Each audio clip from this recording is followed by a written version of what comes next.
Kemudian poin yang berikutnya, an-nahyu 'anil julusi 'alal qabri wal istinadi ilaihi wal masyi 'alaihi.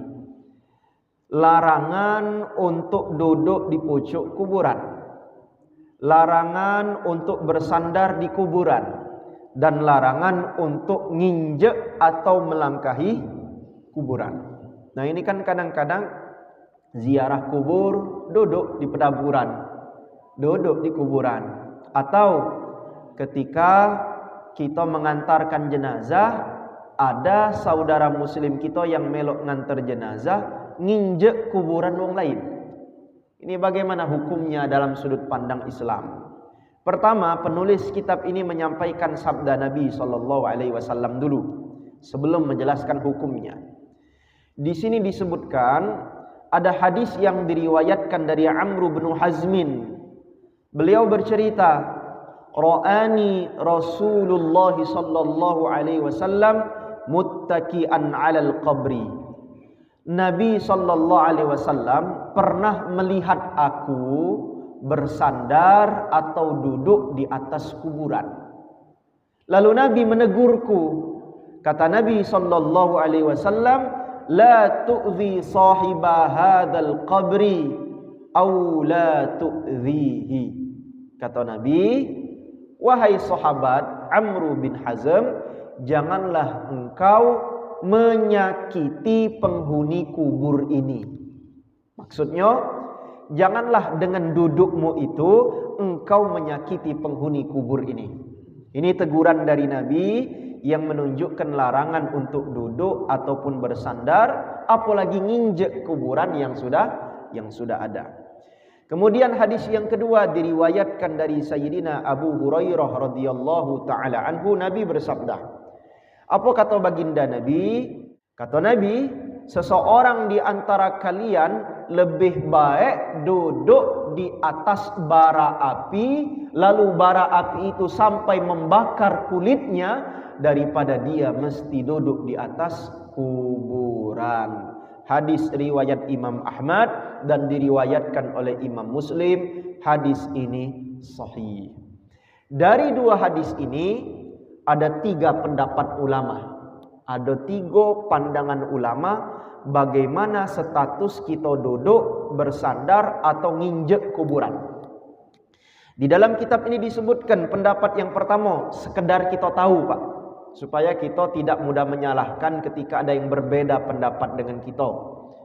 Pendapat pertama, ini mazhabnya Az-Zahiri, disampaikan oleh Ibnu Hazm rahimahullahu ta'ala, bahwasanya duduk, bersandar atau menginjak kuburan hukumnya adalah haram secara mutlak. Jadi mereka memandang hadis ini secara zahir bahwasanya haram secara mutlak, karena Nabi melarang sahabatnya tadi untuk duduk atau bersandar di atas kuburan. Larangan Nabi ini yadullu 'alal hurmah. Larangan ini bermakna haram bagi orang tersebut untuk melakukan hal yang demikian. Ini pendapat pertama. Jadi ada yang ngomong haram. Kemudian pendapat yang kedua, anna dzalika makruhun. Duduk di pucuk kuburan atau bersandar di atas kuburan tidak sampai haram. Memang dilarang, tapi larangannya bersifat makruh. Sebaiknya jangan digawe ke. Itu yang paling afdol, yang paling bagus. Tapi kalau sengaja dia duduk di pucuk kuburan, tidak sampai dihukumi berdosa besar. Kalau haram kan berdosa. Tapi kalau sampai makruh saja, tidak dicela sampai berdosa, hanya saja perbuatan itu dibenci oleh Nabi sallallahu alaihi wasallam. Di sini disebutkan ibaratus Syafi'i fil ummi wal jumhurul ashabi fit turuq kulluha annahu yukrahul julus wa aradu bihi karahatut tanzih. Jadi Imam Asy-Syafi'i di dalam ibaratnya pada kitab beliau yang berjudul Kitab dan mayoritas ulama-ulama Syafi'iyah berpendapat hukumnya makruh, tidak sampai haram. Tapi walau makruh sebaiknya jangan kita kerjakan. Dan makruh ini adalah makruh yang tanzi. Kalau dikerjakan sekalipun tidak sampai berkonsekuensi berdosa besar. Hanya saja dicela oleh Nabi sallallahu alaihi wasallam. Ini pendapat yang kedua. Kalau kita mazhab Syafi'i, berarti kita berpegangan bahwa duduk di pucuk kuburan, nginjek kuburan, hukumnya adalah makruh. Kemudian pendapat yang ketiga, ada pendapat yang disampaikan oleh Imam Abu Hanifah dan Imam Malik. Pendapat ini berbeda dengan dua pendapat sebelumnya. Menurut kedua ulama salaf ini, ila jawazil qu'udi 'alal qabri, boleh duduk atau bersandar di atas kuburan. Hukumnya boleh. Dengan kata lain, mubah-mubah saja. Apa sebab? Imam Malik di dalam kitabnya Al-Muwatta, beliau pernah berkata, innama naha 'anil qu'udi 'alal kubur fima nara aw nadhunnu lidzahibi yaqsudu liqada'i hajatil insani minal bauli awil ghaid. Nabi pada hadis yang sebelumnya melarang orang untuk duduk di pucuk kuburan. Menurut analisa dari Imam Malik, makna larangan itu jika orang tadi sengaja duduk di pucuk kuburan untuk buang hajat seperti kemek ataupun buang air besar mising.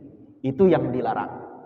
Jadi maksud hadis Nabi tadi melarang orang duduk di atas kuburan jika dia sengaja masuk ke pekuburan untuk buang air. Duduk di pucuk kuburan jongkok, dia BAB di situ, dia kencing di situ. Ini yang dilarang menurut pendapat Imam Malik. Tapi pendapat ini dibantah oleh ulama-ulama Syafi'i, di antaranya Imam An-Nawawi. Kata Imam Nawawi, hadza ta'wilun dha'ifun au batilun. Takwil yang dilakukan oleh Imam Malik ini, takwilnya pendapat ini lemah, bahkan batil. Ya, tapi kalau ada orang pakai pendapat Maliki, ya kita hormati saja. Yang penting kita tahu ada perbedaan pendapat ulama dari masalah duduk atau melangkahkan kaki di atas kuburan. Paham? Nah, kesimpulannya, hadzal khilafu fi ghairil julusi liqada'il hajah. Ini khilaf, perbedaan sampai 3 pendapat ini dalam konteks duduk di pucuk kuburan bukan untuk buang air atau bukan untuk buang hajat. Jadi kalau untuk duduk-duduk baik kita ziarah kubur, kita nganter jenazah ke kuburan, capek duduk di pucuk kuburan. Inilah yang diperdebatkan ulama. Ada yang ngomong haram, ada yang ngomong makruh, ada yang ngomong boleh sebagaimana Imam Malik tadi. Hanya saja fa amma idza kanal julusu laha faqad ittafaqal fuqaha'u ala hurmati. Jika seandainya orang duduk di pucuk kuburan tujuan niatnya memang untuk buang air, nak mising atau nak kencing, mohon maaf, maka semua ulama sepakat haram hukumnya. Tak boleh hukumnya. Dilarang oleh seluruh para ulama. Kama tafaqu ala jawazil masyi ala al-kubur idza kana hunaka daruratun tad'u ilaihi kama idza lam yasil ila qabri mayyitihi illa bidzalik. Sebagaimana boleh hukumnya orang-orang untuk melangkahi kuburan, nginjek kuburan karena alasan darurat. Sebagaimana contoh, tidak ada jalan lain menuju kuburan kecuali untuk melangkahi kuburan-kuburan yang lain. Nah, yang semula makruh, dilarang kita nginjek kuburan yang ada itu tidak boleh, Pak. Minimal makruh hukumnya. Dilarang menginjaki kuburan yang sudah ada jika tanpa hajat. Tapi kalau memang ada hajat syar'i, darurat seperti lubang kuburnya di tengah-tengah, tapi tidak katik lagi jalan kecuali melewati kuburan yang ada, maka di sini disebutkan ittafaqu, sepakat semua ulama boleh kita terpaksa nginjek kuburan yang ada supaya sampai ke tempat tujuan kita, yakni kuburan, untuk ngantar jenazah saudara kita tadi. Nah, jadi kita nilai Pak, kalau area pekuburan itu seperti Puncak Sekuning, seperti Kamboja, itulah penuh Pak. Tak katik lagi jalan Pak. Kami nilai caknya tak pacak lagi, harusnya pemerintah stop lah ngubur di sana lah, penuh. Kuburan tu amburadul. Kami nak ziarah ke tempat nenek kami harus melewati kuburan-kuburan uang, tak katik lagi jalan. Kalau memang kondisi seperti ini tidak bisa lewat ke jalan yang wajar, yang normal, kecuali lewat melangkahi kuburan yang ada, maka tidak masalah jika memang ada unsur atau alasan darurat tadi. Tapi tetap diusahakan walau kita melewat kuburan yang ada, kalau pacak jangan diinjak, lebih bagus. Tapi kalau tak pacak harus diinjak, kalau tak diinjak, tak pacak ke tempat lubang kubur di sana, maka hukumnya dimaafkan oleh para ulama. Tapi kalau kuburan model cak kebun bunga atau kuburan yang baru digandus, kami pernah ke kuburan yang gandus yang baru tu rapi Pak. Itu jalannya tertata rapi, tiap kuburan dibuat petak-petak. Jalan akses ke tiap kuburan itu mudah tanpa harus melangkahi kuburan yang ada. Maka kalau konteksnya model ini, kita sengaja nginjek kuburan yang ada atau melangkahi kuburan yang ada, hukumnya dilarang. Paling tidak makruh hukumnya, sebagaimana pendapat yang disampaikan oleh Imam An-Nawawi di dalam mazhab kita Imam Syafi'i tadi. Paham kira-kira? Insya Allah. Nah, jadi jemaah